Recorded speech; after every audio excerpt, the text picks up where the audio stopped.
Machine खराब हो गई तो मेरी सारी प्रोडक्शन रुक जाएगी। तो what is feasible for me, getting my point? हम इन चीजों को भी देख रहे होते हैं। डिफरेंसेस इन ऑल्टरनेटिव्स में फाइनेंशियल डिफरेंसेस ऑब्वियसली सबसे ऊपर आएंगे, लेकिन उसके बाद दूसरी चीज क्या आती है, रिलायबिलिटी ऑफ प्रोडक्ट। हमने क्या कहा, क्वालिटी, टाइम एंड कॉस्ट, इन तीन चीजों को एट अ टाइम एनालाइज कर रहे होते हैं किसी भी प्रोजेक्ट में हम। सही है, यहां पर हम सीख रहे हैं कि कॉस्ट को कैसे एनालाइज करना है। Agree? Use consistent view point. अब हम क्या है, दूसरी चीज क्या है कि कंसिस्टेंसी चाहिए आपको अपने काम में। कंसिस्टेंसी से ये मुराद है कि एक ही पॉइंट्स पे सबको देख रहे हो आप। ये ना हो कि किसी एक प्रोजेक्ट को आप किसी और पर्सपेक्टिव में देख रहे हैं, दूसरे को किसी और में देख रहे हैं, तो ये बिल्कुल अलग अलग डोमेन हो जाएंगे, फिर आप नहीं कंपेयर कर सकते।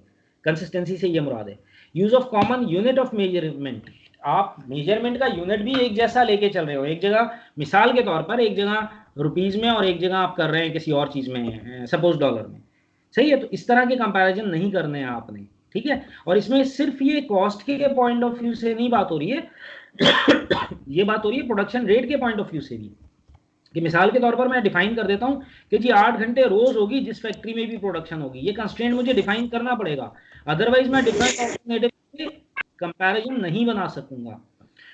उसके बाद कंसिडर ऑल रेलेवेंट क्राइटेरियाज, क्या क्या चीजें इस प्रोजेक्ट में रेलेवेंट हैं। जब मैं आपको ये सारी चीजें अभी थोड़ी सी एक्सप्लेन करूंगा तो फिर आपने क्या करना है कि रेलेवेंस ढूंढ के उन्हीं चीजों को डिस्कस करना है अपने प्रोजेक्ट के लिए, कि नहीं ये वाली चीज मेरे प्रोजेक्ट में तो एप्लीकेबल नहीं है, बाकियों में हो सकती है।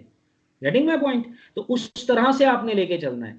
Make uncertain explicit.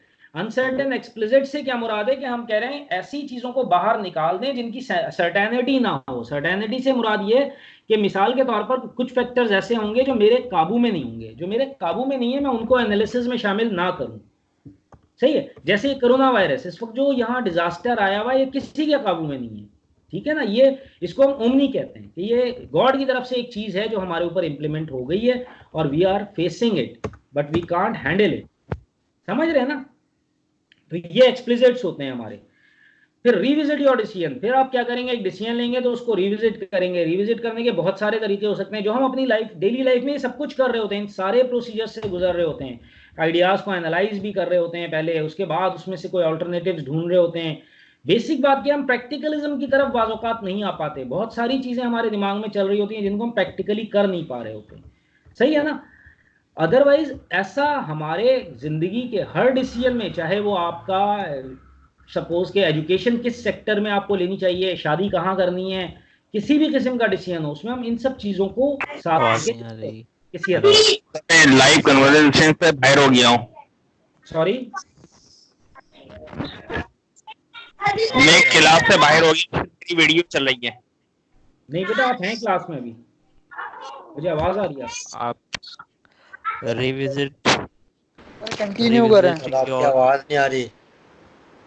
जी अब आ रही है? ये सर आ रही है। हाँ, इस वक्त मैं बोल नहीं रहा सर था। मुझे मेरी सिर्फ वीडियो नजर आ रही है, बाकी में क्लास की वीडियो नजर नहीं आ रही सर। नहीं, वो तो मैंने चेंज की थी स्क्रीन, अब सही हो क्या? सर आपकी आवाज आप चेक क्या करें सही। सब माइक बंद करें, सब माइक बंद करें अपना। सर आपकी आवाज नहीं आ रही। माइक माइक बंद कर रहे हैं। आप देखें सही हुई है, सबके माइक्स खुले में बंद कर लें। सर मैं से बात करने के लिए अपना माइक खोल रहा हूँ, क्लास की वीडियो मुझे नजर नहीं आ रही सर। नहीं ये देखें, अब आ रही है, अब वीडियो नजर आ रही है आपको? यस सर आ रही है। है ना, तो उस वक्त तो थी ही सर नहीं ना। रिविजिट सर मैं योर क्लास में डिसीजन मौजूद था 1 से घंटे से। कंटिन्यू करिएगा। जी जी रिविजिट योर डिसीजन। जी, रिविजिट योर डिसीजन सबको नजर आ रहा है? सर नेक्स्ट इसके पेज पे आ बाद जाए। से कंटिन्यू करिए, क्योंकि उसके बाद आप क्या तो सर आवाज नहीं आ रही। हेलो, अब आ रही है? जी सर आ रही है। रिविजिट योर डिसीजन तक हमने जी सर डिस्कस आ कर रही लिया है। चीजों। सही है, आगे बढ़े। आपकी आवाज नहीं आ रही फिर जी सर। सर आगे करें सर, आगे आगे बढ़े आपकी सर आगे। आवाज नहीं आ रही यार, आगे क्यों बढ़ रहे? फिर वही बात है, मेरा ख्याल है वीडियो स्ट्रीमिंग ज्यादा हो रही है। वीडियो बंद करें आप अपनी, वीडियो बंद करें। भाई वीडियो सर वीडियो अब मैंने बंद कर दिया, अपनी क्लास में इन हो गया हूँ। वीडियो सारे बंद कर दें, अपनी वीडियो की कोई जरूरत नहीं है फिलहाल, ठीक है। अब आ रही है आवाज अटेंडेंस सब? लगा दे इनको। जी सर आ रही है सर। अच्छा, role of engineering economy in decision making, सही है। डिसीजन मेकिंग वो चीज है जो हमने प्रोजेक्ट फिजिबिलिटी से करनी है। तो अभी हम फिजिबिलिटी बनाना सीख रहे हैं, जब हम 2-3 फिजिबिलिटीज पे काम कर लेंगे तो डिसीजन मेकिंग करेंगे, ठीक है। तो फिलहाल हम देखते हैं कि फिजिबिलिटी कैसे बनेगी, नेक्स्ट पे पहुंच गया हूं मैं, इसको हम डिस्कस करेंगे। इंजीनियरिंग इकोनॉमी ये हम पहले डिस्कस कर चुके हैं। रैशनल डिसीजन मेकिंग प्रोसेस, सही है। इन चीजों को छोड़ के मैं जा रहा हूं डेफिनेशंस की तरफ।